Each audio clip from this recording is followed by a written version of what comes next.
చదువుగా చాలు చాలు పో చెడలు తగులే చేదతి గుర్తము నా కథనాన్ని మృత్యువేశాలు కథలు కథనా ఆడు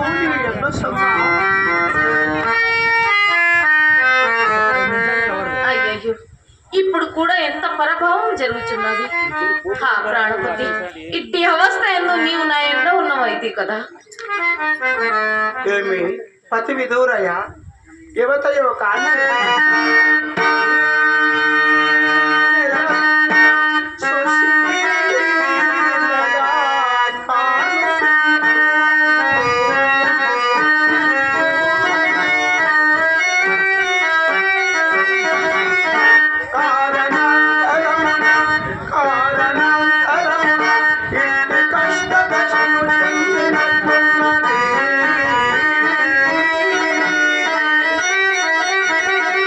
అదిగాక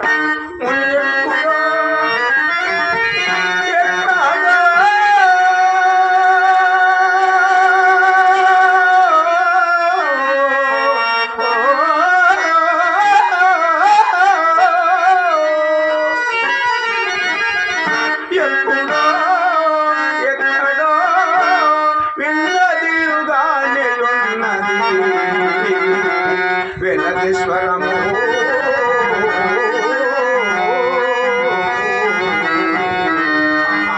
అయినను ఇంచుక విచారించిన పడకి పడకి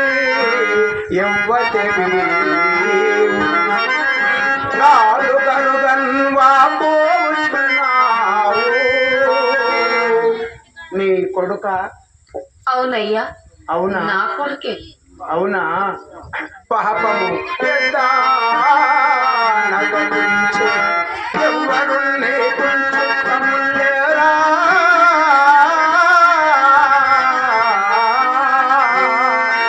ఈనడిరే ఎన్ను ఒంటిగా ఎట్లు వచ్చి శ్మశాన చోనికి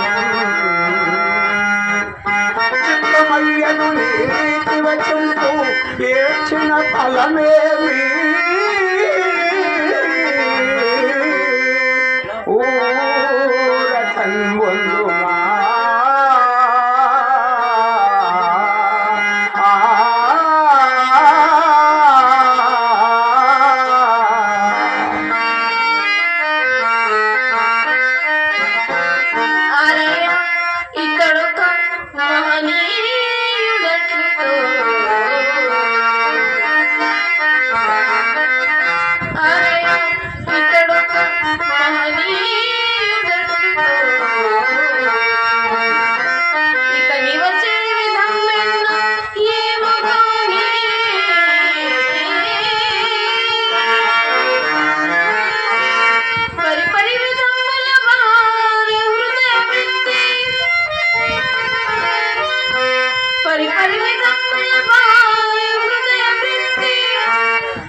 అన్ని చూచేదను.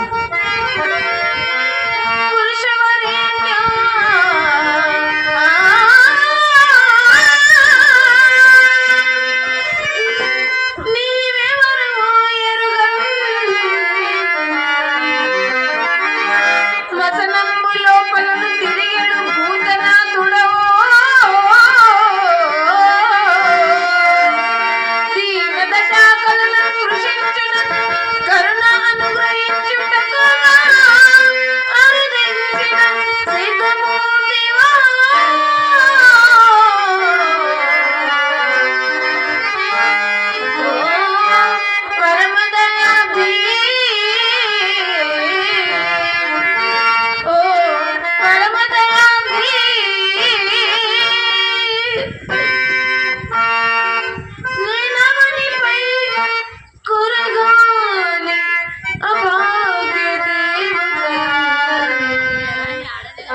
వరేనా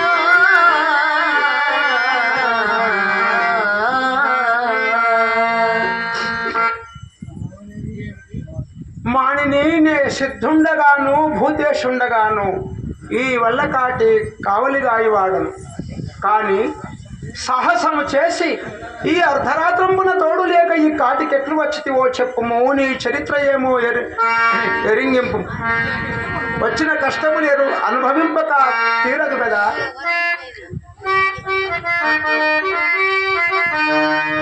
అనగా ఎంతని విన్నవింపగలనయ్యా అయ్యా అనగా ఎంతని విన్నవింపగలనయ్యా రోళ్ళ రోకళ్ళ పాడిన నా దీన చరిత్రమెల్ల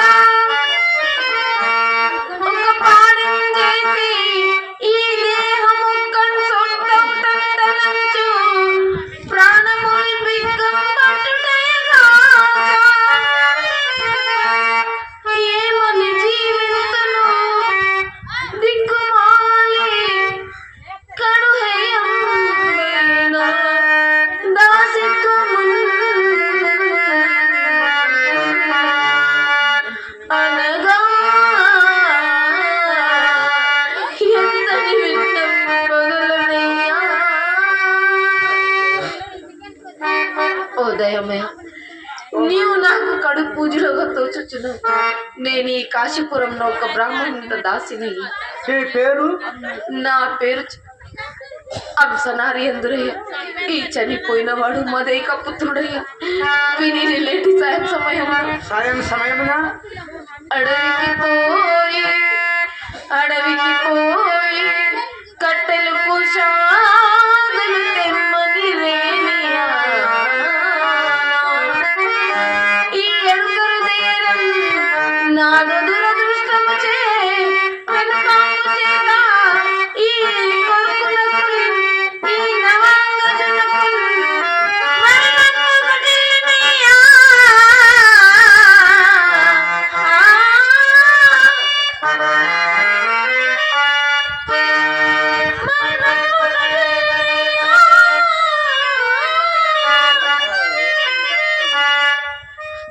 నా పడుతున్న అవస్థ ఏ మంచు పలుకుదును దుఃఖం పొంగి పుల్లెడు.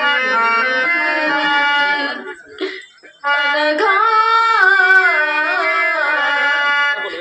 ఎంతని విన్నవింపగలనయ్యా. ఏమిది ఈ మానిద ఇచ్చినప్పటి నుండి నా ప్రేమ కారణముగా దుఃఖ విశేషించి ఈ